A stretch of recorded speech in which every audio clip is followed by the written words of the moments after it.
Pessoal, tudo bem com vocês? Estamos aqui mais uma live semanal essa semana para falar sobre os 30 anos do Estatuto da Criança e Adolescente.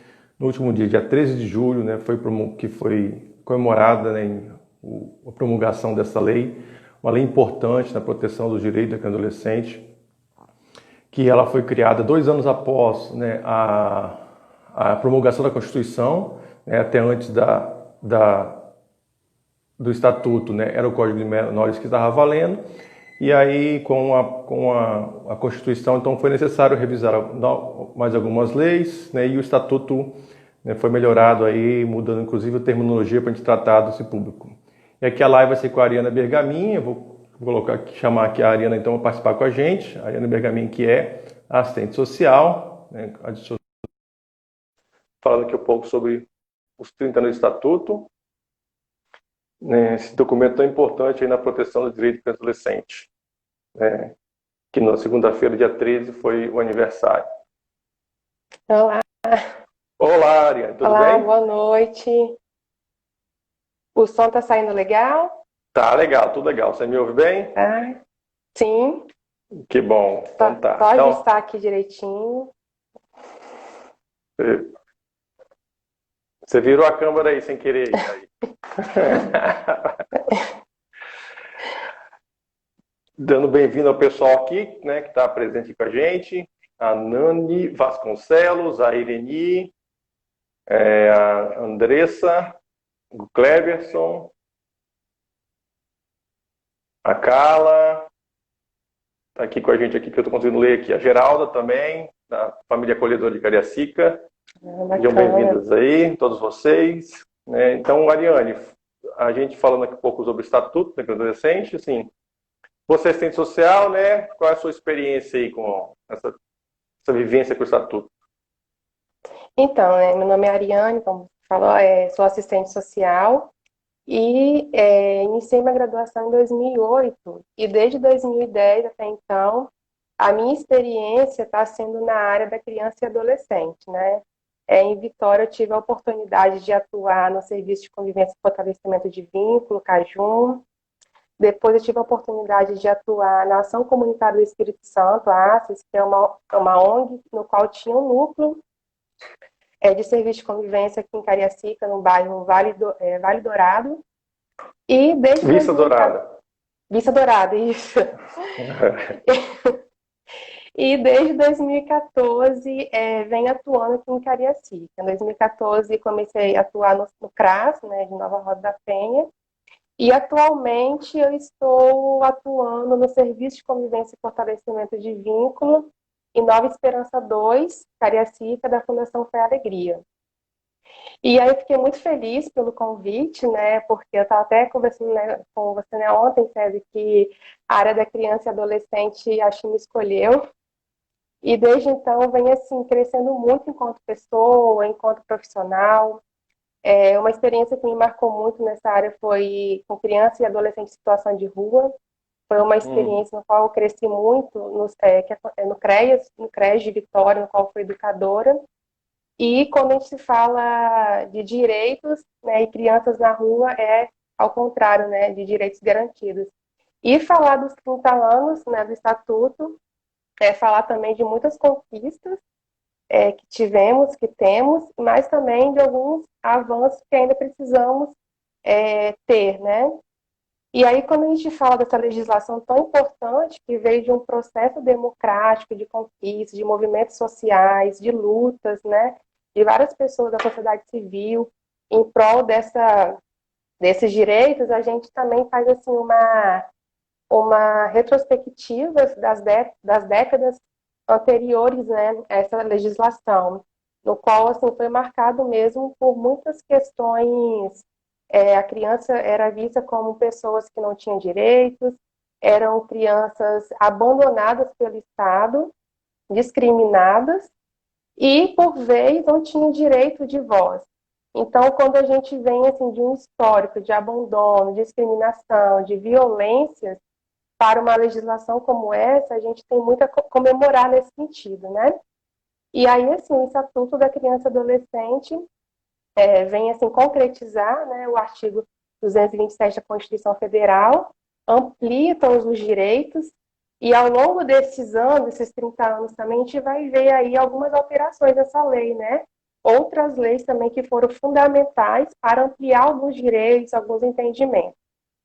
E aí, quando a gente fala do Estatuto da Criança e Adolescente, eu costumo dizer que não é só apenas para pessoas da área que trabalham com essa faixa etária, não é só para os pais, mas também é um benefício para o coletivo mesmo, para a sociedade civil, principalmente para aquelas pessoas que falam assim, eu não tenho convívio com crianças, então eu não preciso me inteirar disso, eu não preciso ter esse conhecimento para mim poder estar assim, entendendo melhor e protegendo. E aí, quando a gente fala de uma legislação que traz uma doutrina integral de proteção, que enxerga e reafirma as crianças e adolescentes como sujeitos de direitos, a gente vai, assim, colocar no mesmo patamar de qualquer cidadão, né? Que tem acesso à cultura, lazer, educação, saúde, entre outras formas. E a gente traz aí o papel dos pais, da sociedade, do Estado, como caminhos, né, possíveis de concretizar esses direitos. Mas aí a gente traz algumas questões que ainda hoje a gente tem muita dificuldade, né, também de executar o estatuto. E se a gente tem uma legislação no qual a gente não consegue executar 100%, a gente tem muito a se discutir ainda sobre isso, em todos os âmbitos. E aí a gente traz assim, alguns direitos fundamentais, né, para essa discussão, que é muito bacana assim, a gente ter essa compreensão mesmo, de fazer esse paralelo em vista do que era antes, a política de atendimento à criança e do que é hoje, né? Os avanços que tivemos, por exemplo, nas áreas de educação, saúde, assistência social. Então, a gente poderia estar falando um pouquinho, né, sobre isso, discutindo. Você falando aí, é assim, as pessoas deveriam dar uma lida, né, no Estatuto, conhecer um pouco mais, né, porque vai ver que ele não tem como você criticar o Estatuto, né, do direito da criança e adolescente, porque se as pessoas fizessem o que está ali no cuidado da criança e adolescente, iam perceber como tem consequências para a sociedade como um todo, né, consequências positivas.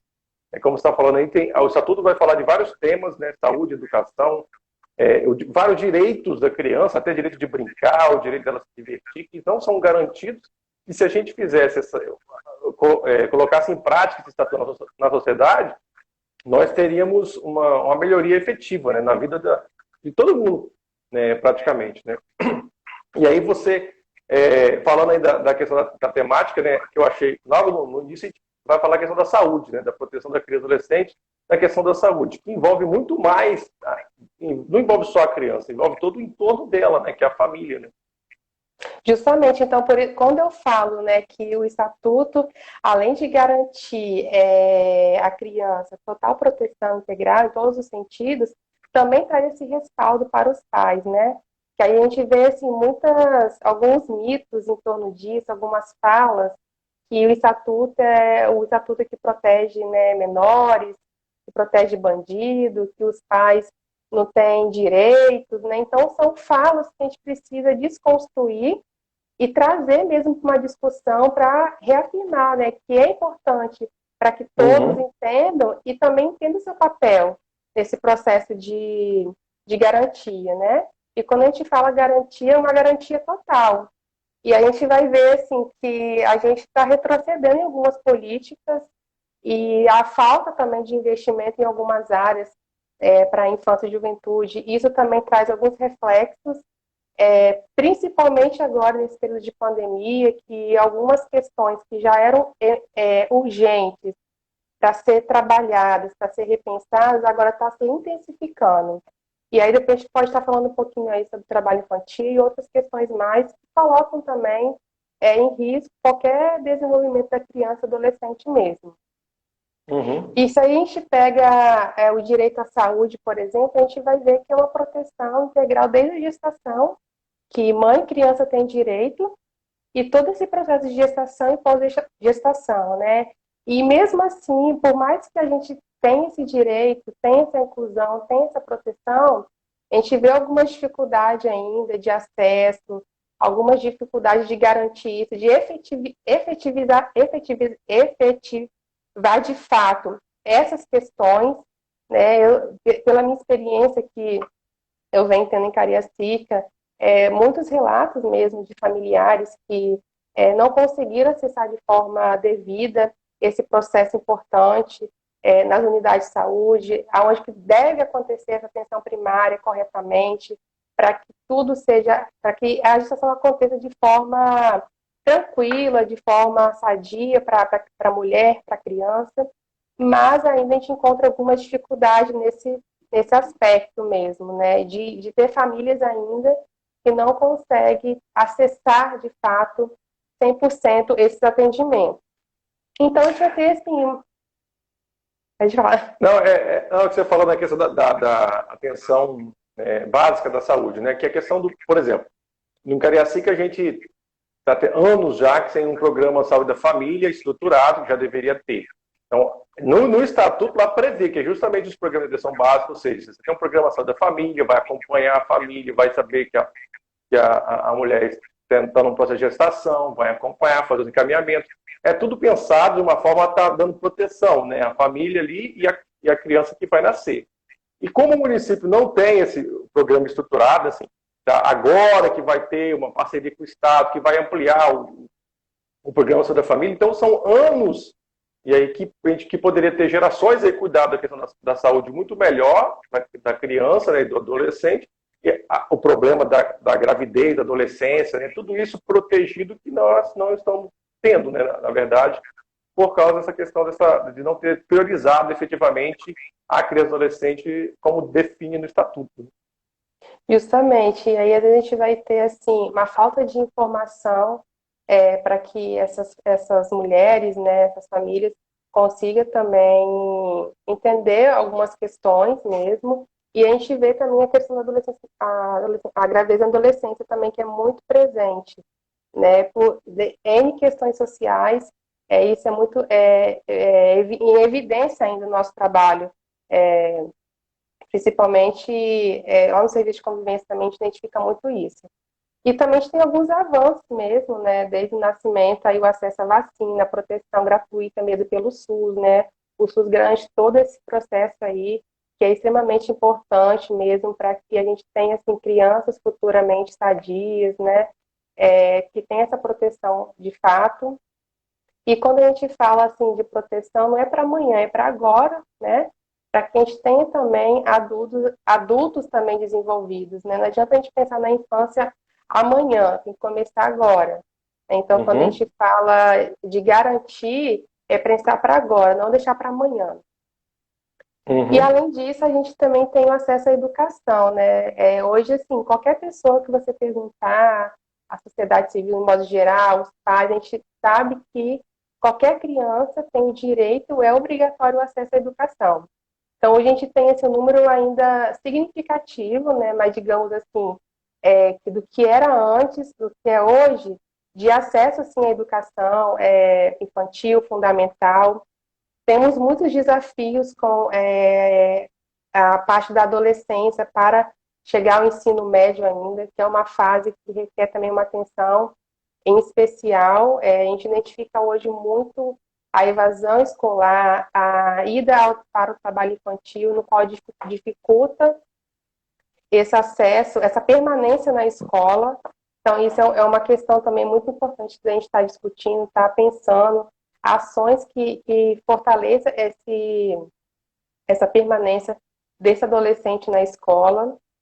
E também, hoje, no ambiente escolar também tem um entendimento, uma proteção, que qualquer situação vexatória, de discriminação, de violência também, há questões que protegem. Então, hoje, assim, a gente tem um acesso e uma proteção integral em todos os sentidos, né? Em todas as políticas, em todos os equipamentos públicos, à criança e ao adolescente.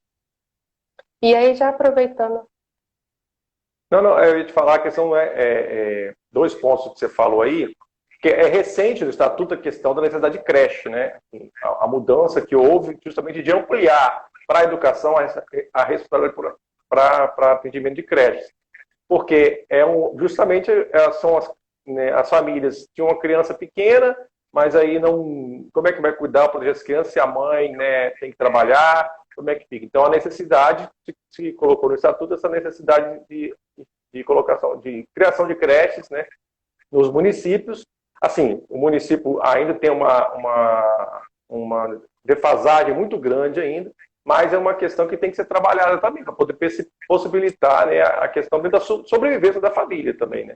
Justamente, a gente também tem aí, né, a lei da primeira infância, né, de 2016, e também acho que vem discutindo um pouquinho sobre essa questão mesmo dessa faixa etária que é importante ter um investimento. Inclusive, também na política de assistência social, a gente tem aí o serviço de convivência para essa faixa etária, de 0 a 6 anos, porém ainda não é aplicado de forma devida, não tem, né? Digamos assim, no município não existe. Na verdade, não existe, ou existe, né, assim, a gente chegou a discutir isso no CONDICAC, né, Conselho de Adolescente de Cariacica, a dificuldade de próprio município de entender, né, o que é esse trabalho, como é que funciona, uma confusão, as entidades querendo fazer o trabalho, né, de convênio 0 a 6, porém o município dizendo que isso é creche, vai para a educação, aí na educação falando que não é educação, aí tem uma série de exigências, né, ser creche, aí tem uma série de exigências legais. Então, assim, até o próprio município não entende, não consegue compreender o que é o auxílio de convivência de 0 a 6. É uma questão recente da legislação, mas, né, assim, a gente tem que deveria ser assim, uma forma de todo mundo ir lá, então, não, vamos fazer, vai ser assim, vamos normatizar. Mas fica batendo cabeça, e aí as entidades não estavam conseguindo regularizar o seu serviço, algumas até deixaram de fazer o serviço porque não conseguiam regularizar, porque não havia esse entendimento do poder público de como fazer.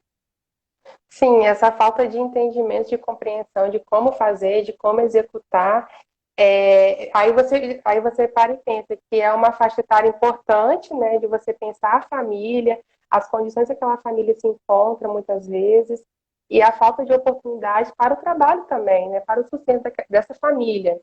Uhum. Então, a gente, assim, essa questão das políticas mesmo, públicas, ela tem, assim, uma questão em Cariacica em especial, né, que não só em Cariacica, digamos assim, mas trazendo para a minha realidade enquanto experiência que eu venho atuando, de até mesmo de discutir, né, entre as políticas intersetoriais o papel de cada um, de como fazer, de como se articular e o quanto que isso reflete nas nossas ações, no nosso dia a dia, no nosso cotidiano, nas demandas que são apresentadas, que são diversas, diante das questões sociais.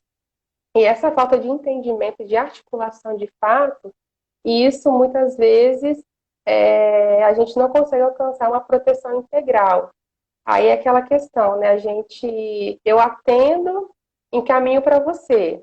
Só encaminho e não compartilho, né? A gente não conversa, a gente não garante, a gente não discute fluxo de atendimento para o acesso daquela família, daquela criança, e isso aí se perdura e a gente acaba não conseguindo, de fato, obter resultados. Eu trago muito também paralelo a criança em situação de rua, que hoje assim, a gente conseguiu muitos avanços, é inadmissível a gente ter esse tipo de situação ainda na cidade, mas ainda é muito sério, né? E aí, quando a gente assim, tem uma falha do Estado em alguns aspectos, a gente não consegue avançar. E aí uma coisa assim que até hoje me toca muito, eu tive uma experiência em Vitória que a gente iniciou um trabalho ainda com um jovem que era criança, que passou pela adolescência, idas e vindas na rua e se tornou um jovem em situação de rua. Então, serve de reflexão, né? Até quando que a gente também vai ser omisso e deixar isso acontecer. É claro que não depende somente de um serviço ou de uma política em específico, mas de toda uma articulação mesmo para pensar junto, para avançar nesses aspectos, né? Aí você entrou no ponto aí, né, que acho que a gente pode conversar um pouco melhor sobre isso, a questão da proteção do serviço como rede, né? Assim, há uma ausência, efetivamente, das pessoas do poder público entender que não é assistência vai trabalhar, não tem cada um no seu quadrado. Quando a gente fala de proteção de adolescente, não está cada um a sua partezinha, né, do compartimentar, né, a situação. Então, a assistência social cuida dessa parte, a educação cuida dessa parte e a saúde dessa aqui. Então, acabou. Então, se não está aqui no meu ambiente, se não está no posto de saúde, a criança não é minha responsabilidade. Da rua lá, então, para da assistência, na escola da educação, não é cuidar de acordo com o espaço que ela está, é cuidar como um todo, precisa se comunicar. A educação, a saúde, a assistência, precisa se comunicar para poder estar desenvolvendo a política pública de proteção efetivamente. Até mesmo na área da Secretaria no município de Cariacica tem esporte. Então, como está juntando essas secretarias, né, trabalhar? Porque parece que cada um está cuidando da sua parte, não há discussão, não há um planejamento do cuidar efetivamente, de aplicar o estatuto de verdade, né, aplicar na prática mesmo, como ele pega lá, todo mundo tem que estar todo mundo junto para aplicar. E não dá para aplicar ele se cada um cuida da sua parte, né? Justamente. Então, assim, são algumas ações simplícitas que, ao invés de a gente avançar, a gente retrocede no atendimento mesmo, na garantia, e aí a gente e é uma questão assim que perdura há muito tempo, né? De hoje que a gente discute isso, de hoje que a gente conversa sobre isso, de como fazer, de como que será esse atendimento em rede, de como que será esse fluxo em rede, até quando que a gente vai tratar as situações, em especial criança e adolescente, dessa forma. Então, assim, é uma grande dificuldade que a gente encontra hoje, acho que uma das, né, grandes dificuldades no trabalho em rede e também na articulação dessas políticas intersetoriais. Em relação à educação também, eu coloco assim, um ponto importante, que é a dificuldade de acesso das crianças com deficiência no ambiente escolar, né? Que é garantido também esse acesso na interação, no convívio, de ter pessoas que também auxiliem na educação essas crianças e adolescentes. Ainda encontramos esse desconhecimento de parte da sociedade, de pais, esse não acesso a essas crianças à educação. Recentemente, eu acompanhei uma situação que a menina tinha 15 anos e ainda não teve acesso nenhum à educação. Então, Absurdo isso. isso aí é uma coisa assim, surreal, né? Então, a gente pensa que tivemos avanços significativos se a gente comparar o que era antes, como que a infância era tratada, o que é hoje. Porém, a gente tem que avaliar de que forma está sendo executado, o que precisa ainda avançar. E aí, 30 anos ainda é jovem, né, para a gente trazer algumas questões aí. E aí, algumas coisas sim, né? Mas outras já, que negócio, já teve até modificação nesses 30 anos, né? Então, justamente, falta atualizando efetivamente também. de prioridade, né? Assim, de efetivamente fazer alguma coisa, né? Infelizmente, tem um título aí, né? Político aí que coloca aí que a prefeita é amigo da criança, né? Mas você não pode fazer as coisas para ter um título, mas não efetivamente para priorizar a criança e adolescente realmente como tem que ser de acordo com o estatuto. Né? Justamente. E aí a gente tem também assim a proteção contra a violência, né, os avanços que a gente teve de trazer a criança, garantir a escuta da criança. E aí a gente tem os tipos de violência também que o estatuto coloca, qualquer tipo, forma de violência, castigo físico, a violência sexual, que é uma violência que a gente vem discutindo muito, que ainda é muito silenciada, né? O abuso sexual ainda é muito silenciado. Você identificar de fato essa violência no âmbito mesmo, geralmente acontece muito no âmbito familiar com pessoas próximas, e a rede de atendimento ela é muito importante, né? Para identificar também essas situações. E quando eu falei no início que esse período de pandemia traz assim também esse isolamento, essa preocupação nesse aspecto mesmo, né? O que está acontecendo de fato? Será que está acontecendo? Aumentou isso? Isso é uma preocupação. Na live lá com a Rubia, né, que é conselheira tutelar, a gente falou um pouco disso, né, que eles estavam muito preocupados com relação à falta de notificação, a queda nas notificações, nas denúncias, justamente porque esse medo de estar sendo omitido, né, como está tudo fechado, estava tudo fechado, tudo na pandemia, então as denúncias não estavam chegando no conselho, né. E assim, situações também, por exemplo, essa semana, hoje mesmo, né, eu encontrei dois adolescentes que a família preocupada, né, e estavam sendo explorados, né, trabalho infantil, entendeu? Assim, a família se omitiu, o primo, né, expôs eles ao trabalho infantil e eles estavam executando trabalho infantil, assim. Mas a gente tem que aí acionar o Conselho Tutelar para tomar providência. Mas é a realidade, porque as escolas fechadas, né, os projetos sociais como lá no Rio é fechado. Então, está muito mais exposta também nesse período. Né? Tem que ficar muito mais atento. Justamente, porque quem precisa proteger não protege ou se omite, né? Então, junto com a família, o Estado tem que ser presente mesmo nessa garantia. E aí a gente, assim, tanto a escola, quanto outros serviços também importantes aí, no serviço de assistência social também que atende a família, e consegue, assim, promover acesso a outros serviços e programas também. E nesse momento a gente tem aí essa situação de um trabalho remoto, não tem uma continuidade, um plano de ação para melhor atender ou identificar essas situações. Isso também dificulta e pode lá na frente trazer alguns danos também para as crianças, para os adolescentes. Então, é uma questão que a gente tem que ficar sempre atento. Então, todos nós, enquanto sociedade, a gente precisa atentar. Não pode achar, é problema dos pais, deixa que eles resolvam. Mas não, a gente tem que sim garantir, denunciar, correr atrás. E aí a gente vai ter também. Não, até porque lá no Estatuto está dizendo que é obrigação de todo mundo, toda a sociedade, Todo né? Da família, da mundo. comunidade, da sociedade e do poder público proteger a criança e adolescente. Não é só da família. Justamente. Então, assim, fica aí essa reflexão para que a gente faça, né? E aí o Estatuto também ele vem garantindo o convívio familiar e comunitário, né? Então, quando a gente fala de um convívio harmonioso, sadio, isso também vai fazer com que tenha uma criança, né, um desenvolvimento também, como posso dizer,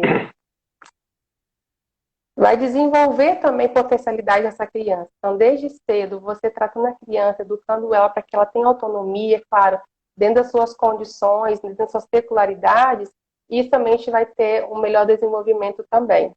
E esse convívio familiar e comunitário ele é muito importante.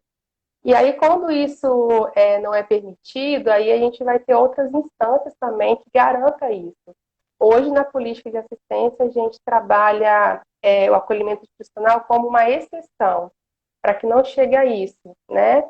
Trabalha todas as formas de proteção para que não chegue um acolhimento institucional. E se acontecer, também é garantido todo esse convívio, esse vínculo, essa vínculo comunitário. A gente vai ter aí também alguns programas de apadrinhamento familiar, né? Família acolhedora também nesse aspecto aí, porque é muito importante. E quando não bem trabalhado isso, quando isso não acontece, pode trazer muitos danos mesmo para aquela convivência e futuramente para a criança. A gente não tem essa harmonia, essa garantia. A questão de chegar, né, quando a gente chega no ponto realmente do acolhimento, né, institucional, realmente assim, é um dos. A sociedade falhou com aquela criança, né, assim, inicialmente ela falhou, então vai tentar, né, tentar ajudar essa criança, né, através do acolhimento, de conseguir uma nova família para cuidar dela.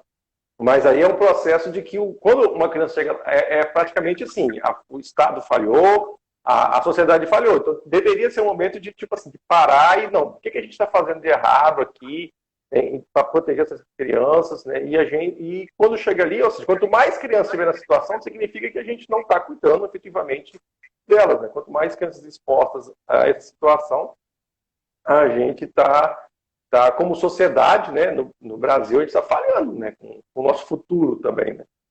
Justamente. Então, e aí, assim, às vezes a gente conversa sobre isso, parece que são realidades distantes, mas acontece todos os dias de uma forma muito agravante, né? E aí a gente sabe aonde que estão e quem são, né? A questão da classe, a questão da racial também, né? Isso é muito presente. Então, a gente também está no momento, né, César, que o recurso que chega é um recurso mínimo, tanto para Uhum. investir, né, na transferência de renda, que dificulta muito também, né, a chegar nessas famílias que mais necessitam, tanto no investimento também de ampliação de equipes que atendam também essas demandas, né? Então, assim, é um conjunto de questões que faz essa desproteção acontecer. E aí a É, gente, nessa questão da renda aí mesmo, né, a questão, aquela coisa que as pessoas não pensam, né, que ó, como esse auxílio emergencial ajuda, né, ajudou, tem um impacto, apesar de ser um valor, você fala assim, ó, não muito, é um valor grandes coisas, R$ 600, né? E qual a importância de lutar para isso, né, não está ainda definido, mas que ele fique o mais tempo possível, porque a gente está vivendo uma crise muito justamente, grande. Você imagine a quantidade de famílias aí com crianças e adolescentes que estão sendo prejudicadas, não tendo, sem esse auxílio emergencial. A gente pensa assim, né, o dinheiro, para onde está indo o dinheiro? Está indo para. Existe uma quantidade grande de auxílios com problema? Tem, mas o quanto está beneficiando as crianças e adolescentes indiretamente é muito importante, entendeu? Assim, então, é, é, é preciso manter isso. A gente não pode pensar só na política da assistência, de ali ajudar, né? Faz parte da criança e adolescente de pensar num todo, né? Tem toda uma preocupação, justamente. efetivamente. E é aquele negócio que eu sempre falo, né? Você fala onde está o dinheiro, é onde está a sua prioridade. Não adianta os prefeitos ficarem falando que priorizam os adolescentes, eles não botam o dinheiro na assistência, na proteção, na saúde, na educação. Porque Cariacica tem uma demanda muito grande de destinar pelo menos 3%, já foi 5%, agora é 3% do orçamento do município, que não chega a 2%. Então, quer dizer, não está preocupado com assistência ou com política de adolescente, de fato. Onde está o dinheiro é onde você prioriza. É assim que você faz na sua vida. Né? Se você faz um investimento em educação, quer fazer um curso, você tem que se preparar. E se a gente não coloca o dinheiro no orçamento para atender criança e adolescente, isso não é prioridade de verdade. Justamente, aí você fala a questão da renda, né? O auxílio emergencial, realmente é uma avaliação que eu faço, que isso está sendo assim, muito significativo na vida de muitas famílias, né? Como que essa renda está trazendo até um pouco mais de dignidade, né? De ampliar algumas questões, até mesmo de alimentação, e outras questões mesmo estruturais que a casa, que a família precisava, e desde então não conseguia. Então a gente vê assim um retorno nesse aspecto bom, né, em relação a isso. E aí, de fato, a gente espera que esse auxílio se estenda por mais tempo, sabendo que muitas famílias pobres que já são incluídas e beneficiadas pelo programa de transferência de renda, muitas vezes são famílias já que não conseguem acessar há muito tempo o mercado de trabalho ou vive de uma renda autônoma, que muitas vezes nesse período agora intensificou, e não consegue nenhum tipo de trabalho temporário também. E aí a gente esbarra em outras questões também, né? A questão da escolaridade, a dificuldade de acesso. Então, você ter minimamente uma renda que consegue trazer um pouco de dignidade, minimamente uma alimentação, e muitas vezes são famílias numerosas com muitas crianças, né? Então, de fato, é muito importante, né? A gente ter esse investimento. E, em paralelo a isso também, aqui em Cariacica, as organizações não governamentais, né, as ONGs, está tendo um papel muito importante nesse momento de apoio também às famílias atendidas no serviço de convivência, tanto no acesso à informação, à orientação e também dando esse apoio alimentar, né? Que vem de diversas fontes. Então, está sendo primordial esse trabalho em conjunto, em rede, nesse momento. E aí, a gente espera que isso se avance mesmo, chegue a todas as instâncias, para a gente poder conseguir alguns avanços nesse sentido, né?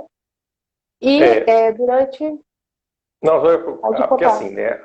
Para as pessoas que estão nos ouvindo saber, né? Assim, as entidades, né, as OSCs, né, as entidades de sociedade civil, de atendimento de adolescente, elas já estavam tentando, já tem 2 anos, né, a desenvolver um trabalho em rede, efetivamente, com o apoio, né, do poder público, do município, para poder justamente conseguir integrar esses trabalhos, né, que você falou aí, a questão já que você citou das OSCs, mas assim, é uma dificuldade muito grande, porque o próprio poder público não consegue entender ou articular essa rede para poder desenvolver esse trabalho. Então, a partir do momento da pandemia, essa entidade pôde se organizar, inicialmente, enquanto elas mesmas tentavam se organizar para atender as famílias, elas juntas conseguiram debater, discutir formas de trabalhar e fizeram essa ajuda. Mas é necessário daqui para frente, que com a pandemia, é fato, a situação tende a piorar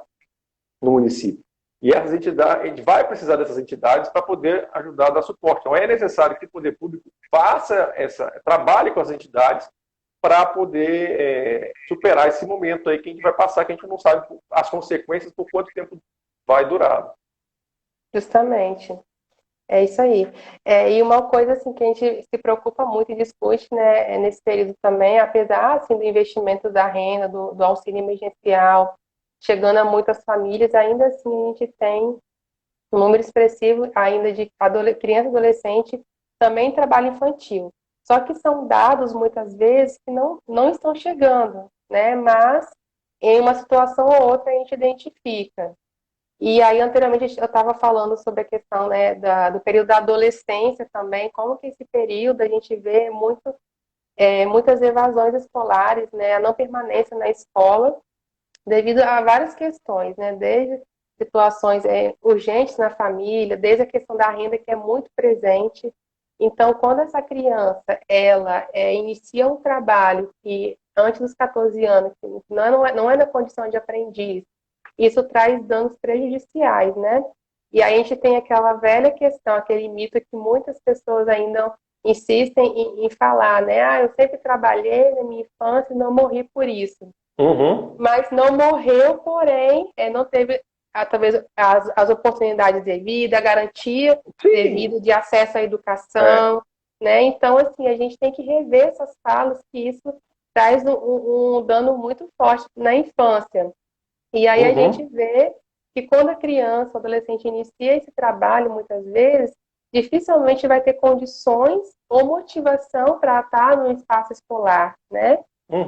Mas a questão, assim, da renda também é muito forte, porque se a gente tem uma infância que a gente não recebe repasse de recurso devido, então a gente vai ter, sim, mais criança, mais adolescente, talvez, indo para as ruas. E aí, assim, eu trago isso como prática, na minha prática profissional mesmo, quanto que isso é muito presente na fala das famílias, né, na fala dos próprios adolescentes, e é uma cultura também, né, familiar que vem. Eu sempre trabalhei, meu pai trabalhou, não morri por isso, mas aí talvez não teve a oportunidade de ter um acesso melhor, qualificado, um desenvolvimento melhor, de acesso à profissionalização, à educação. E aí você entrou na questão muito, assim, né, um pouco a questão da renda básica, né? A renda, não o auxílio emergencial, a gente está tendo o auxílio emergencial, que é uma coisa, mas existe uma discussão sobre a renda básica, que é justamente uma renda ampla, que seria, você pensa no seguinte, você não tem a família que tem uma criança, né, de uma idade, um adolescente, ela recebe um auxílio emergencial, a renda básica, para poder ela sustentar a família com aquele recurso. A mãe, ela poder ficar em casa, que ela sabe que tem aquele recurso, e cuidar dos filhos. Dar atenção para o filho, estar acompanhando, evitar que ele seja exposto à violência. Então, ela recebe a renda básica para cuidar da criança. E, efetivamente. Porque sem isso, a criança pode ficar exposta. Então, a gente tem que também pensar, tipo assim, por que eu vou defender a renda básica? Se a pessoa recebe a renda básica, a criança que está com ela vai ficar protegida. Ela tem a família para estar protegendo. A partir daí, então, a gente vai ter uma geração melhor, porque ela vai poder estudar, vai ser incentivada para estudar, porque ela vai receber esse recurso para estar estudando. Está tendo melhores oportunidades. E não abrir mão da escola, né, porque vai estudar à noite, porque está atrasado, e acaba depois ficando atrasado e vai ficando aquele ciclo de atrasado, de atraso na escola e abandona a escola para trabalhar, porque trabalhar eu ponho dinheiro no bolso. Sendo que se a família tiver renda básica, ela pode continuar estudando ali, a família está acompanhando de perto, de cuidar dessa criança, desse adolescente. Justamente. E aí a gente tem assim, né, o programa Bolsa Família, que ele é importante, atinge um eixo muito significativo no acesso mesmo às políticas essenciais, né, educação, saúde e assistência social. E aí a gente teve um avanço também na inclusão das crianças, na escola, na saúde e também na assistência. A gente consegue ter esse acompanhamento. Então, se a gente pega esses dados que é registrado lá no Cadastro Único, a gente consegue fazer um monitoramento melhor, né? E mais, assim, efetivo. E aí, assim, nem sempre também vai ser algo 100% que vai dar total proteção à família. Aí requer outros recursos estaduais, federais, que muitas vezes a gente está com dificuldade que chegue de fato aos municípios, né? Uhum. Então, isso é um dificultador e traz algumas questões mesmo que faz com que muitas crianças, desde novos, se sintam na obrigação, ou até mesmo a própria família também coloca isso como algo necessário para que eles tenham que comer, enfim. Mas aí quando a gente tem um trabalho integrado em rede, que a criança consegue, de fato, a gente garantir esse direito na educação, na assistência, no serviço de convivência, no acompanhamento correto de saúde, a gente consegue também minimizar essas questões, né? A gente consegue acompanhar melhor, a gente consegue saber quem são, onde estão, e caso não tenha uma frequência, uma participação, a gente consegue buscar a tempo e prevenir situações futuras, né? Aí você falou da questão, que eu, assim, para mim, né, a questão da gestão, né, do planejamento. Você colocou que no cadastro único, né, do Bolsa Família, você tem uma série de informações, ou seja, você poderia pegar essas informações e você pensar na política pública baseado nelas. Né? Mas, infelizmente, não está. As informações estão lá, entendeu? E ninguém usa essas informações. Né? O período que eu estava lá no Condicac, né, assim, acompanhando, e assim, tem que fazer um diagnóstico da situação da criança e adolescente para poder fazer um plano de ação. Mas aí não tem, vai ter que pagar uma empresa para juntar a informação que estão, algumas delas disponíveis. É absurdo, ele não consegue fazer o mínimo. Assim, as secretarias não têm informações básicas sobre o atendimento de criança e adolescente, seja na educação. A educação tem mais alguma coisa, mas você não consegue acessar a informação. Então você não consegue pensar num plano de ação para o município, né? De o que fazer, onde aplicar, como tratar, porque ninguém sabe tratar a informação. Ninguém sabe buscar a informação e tratar dela. É uma deficiência muito grande. E não há interesse de fazer, porque ninguém quer fazer, ninguém quer pensar daqui para frente. Né? Nós estamos falando de criança e adolescente, que é o futuro. Então, hoje, essa criança e adolescente está nascendo hoje. Então, daqui a 30 anos, o que eu vou ter para o de criança e adolescente?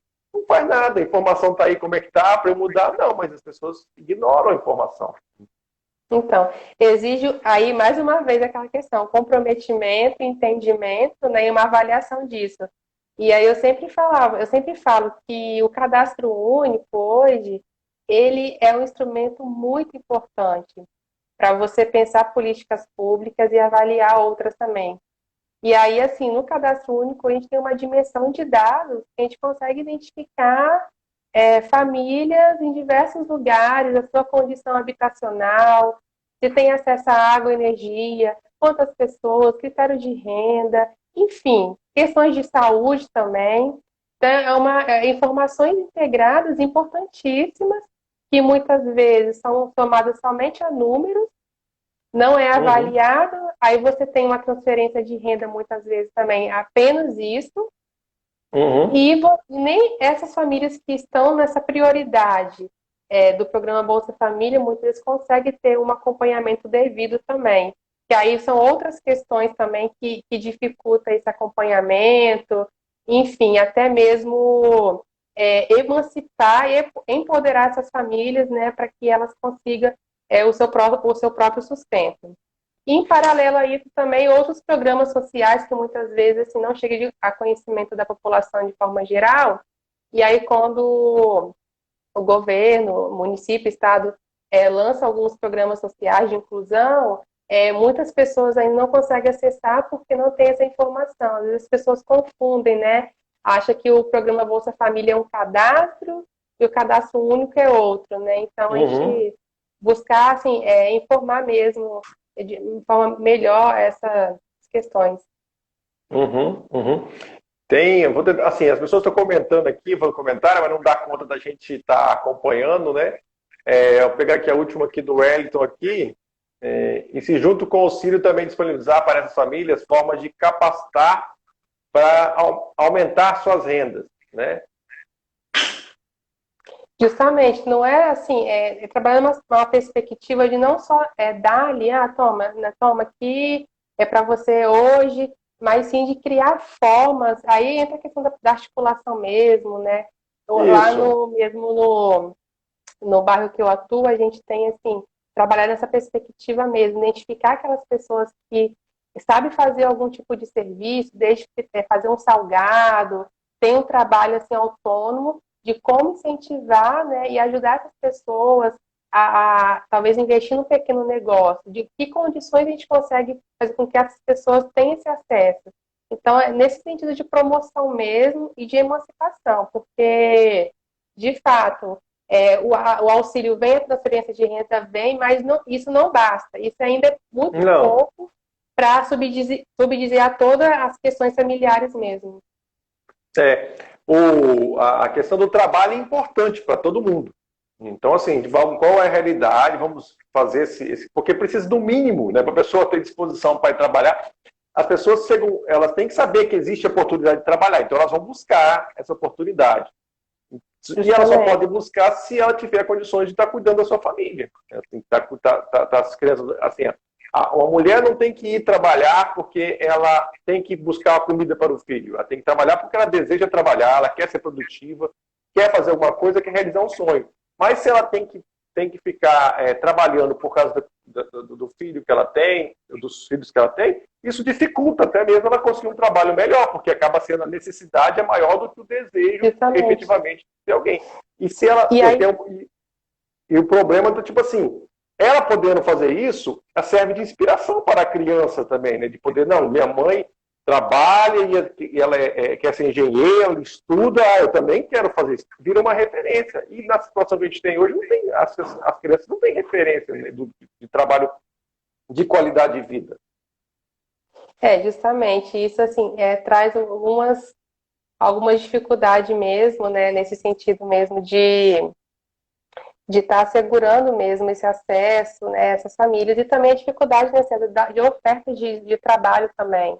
A gente vai encontrar outras Uhum, dificuldades também na questão da escolaridade, da qualificação também dessas famílias, né? E os tipos de emprego também que muitas vezes resta para elas acessar. E aí a gente entra naquela questão também das famílias muitas vezes são numerosas, com muitas crianças, muitos filhos. A, a participação da saúde também é muito importante nesse uhum, planejamento, nessa orientação às mulheres, né, à família mesmo, de como pensar nessa questão da natalidade. E muitas vezes a gente vai conversar com muitas mulheres, muitas famílias, não tem uma educação, uma informação com qualidade, né, que faça com que elas reflitam sobre isso, que a família de fato planeje mesmo, se é aquele momento ou não de ter, né? Então, a gente tem uhum. muitas falhas nesse sentido também. Uhum. A gente tem muito tempo ainda para gente? É, Temos, deixa eu ver aqui, temos um tempinho ainda, uns 5 minutos é. ainda. E aí, assim, outra coisa muito importante de mencionar também nessa legislação do Estatuto são os conselhos tutelares, né?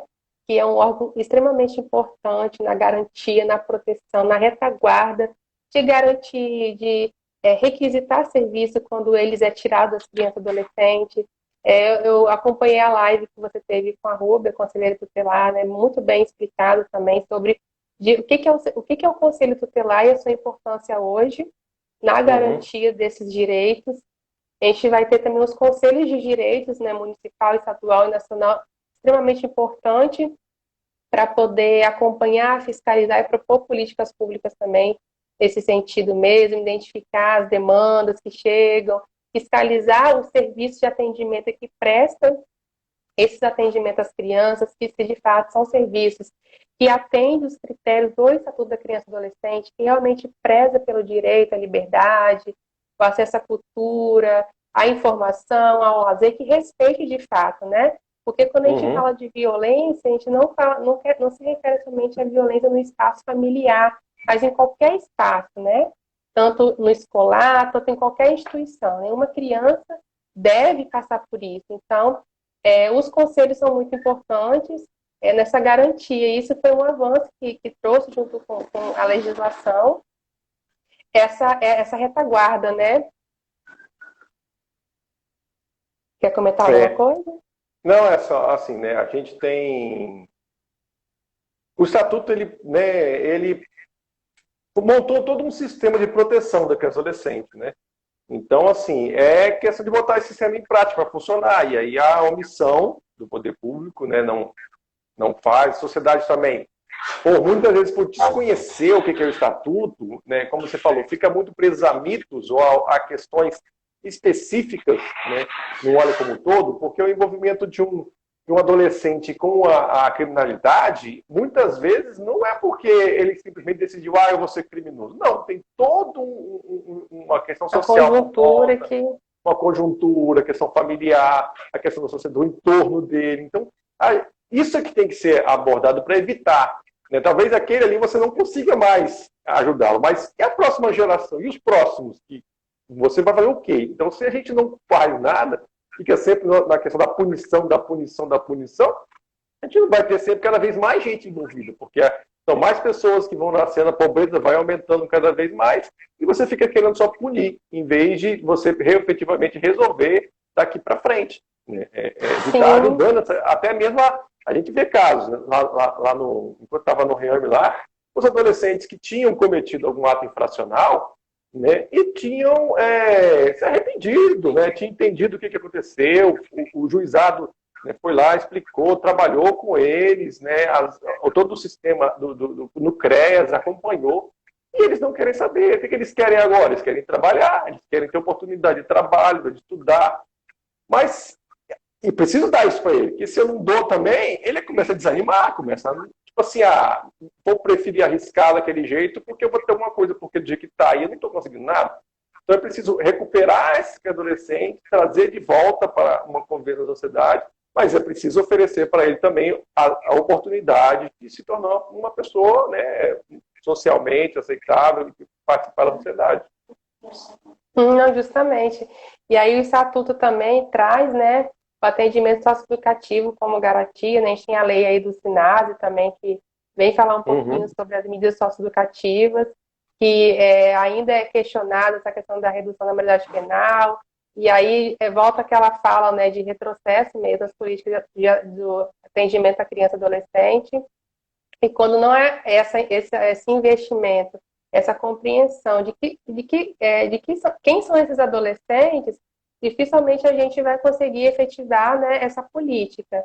E eu tive uma experiência também no CREAS, que a gente trabalhava lá com PSC, prestação de serviço à comunidade e medidas de liberdade assistida. Então, a gente, enquanto educadora, eu fazia o acolhimento na vara de infância desse adolescente que recebia aquela medida, e depois ele era encaminhado e acompanhado pelo CREAS. E uma percepção que eu tinha desde 2012, quando eu atuei nessa área, era mesmo da questão efetiva de você entender, né, que aquele adolescente ali, ele precisa ter novas oportunidades, né? Porque hoje você vê o sistema socioeducativo aí, né, alguns retrocessos, e isso tem que trazer lutas, resistência mesmo, para que que muitas questões não aconteçam, do que a gente está vendo aí acompanhando, né? E aí eu acho que esse assunto para um outro momento, talvez. O estatuto se a gente fosse aprofundar em cada parte do estatuto, a gente dá umas 10 lives, né? Porque é muito importante, né? Nosso tempo já está se esgotando, né, Ariane? Assim, obrigado pela sua participação aí, as suas considerações finais aí na sua participação. Eu gostaria de Então, falar e de deixar essa mensagem aí para a gente que está encerrando esses 30 anos do Estatuto da Criança e Adolescente. para que a gente consiga, de fato, conhecer melhor, né, aplicar melhor a lei, que enquanto sociedade civil, poder público, a gente possa ter esse compromisso mesmo, que a gente possa se articular, possa, de fato, discutir sempre, né, que a discussão não para aqui, mas que ela seja permanente mesmo, para que a gente consiga muitos avanços e que daqui a 30 anos a gente consiga olhar para o passado e ver que muitas coisas de fato avançaram, que essas questões que a gente pontua hoje não mais existem, né? Então, esse Uhum. é meu desejo e que todos os profissionais, pais, sociedade possam de fato estar envolvidos nessa garantia e ficar sempre atento a qualquer tipo de situação que coloca a criança em risco ou traga qualquer dano ao seu desenvolvimento. E também agradecer, né, César, a oportunidade que você me deu, assim, de conversar um pouquinho, de trazer um pouco da minha experiência, né, enquanto assistente social também na política do SUS. Muito obrigada. Nada, que isso, Adriana. Assim, a gente tem que dar espaço efetivamente com quem quer trabalhar defesa de adolescente para estar mudando essa realidade. É o nosso compromisso. Né? Eu sei que essa pessoa é compromissada com isso, como tem outras pessoas que participaram aqui da live, né? Que apresenta aqui a Cláudia, o Vilmar, o André, a Mari, né? A gente nós, né, temos que juntar essas pessoas que querem efetivamente mudar a realidade daquele adolescente no município, né, e no país e trabalhar. Não adianta, não tem jeito, é trabalhar dia a dia para isso, né? Então, muito obrigado aí e para todos vocês aí, obrigado por participaram. E é isso aí, Agradeço deu. também. Sem a gente cuidar dos nossos crianças e adolescentes, não tem um futuro garantido. Nós precisamos cuidar delas para ter um futuro melhor nesse país, nessa cidade, tá bom? Abraço a Justamente. todos, né? Obrigado aí Obrigada, por César. tudo. Tchau para vocês. Tchau, Ariane. Até. Tchau, tchau.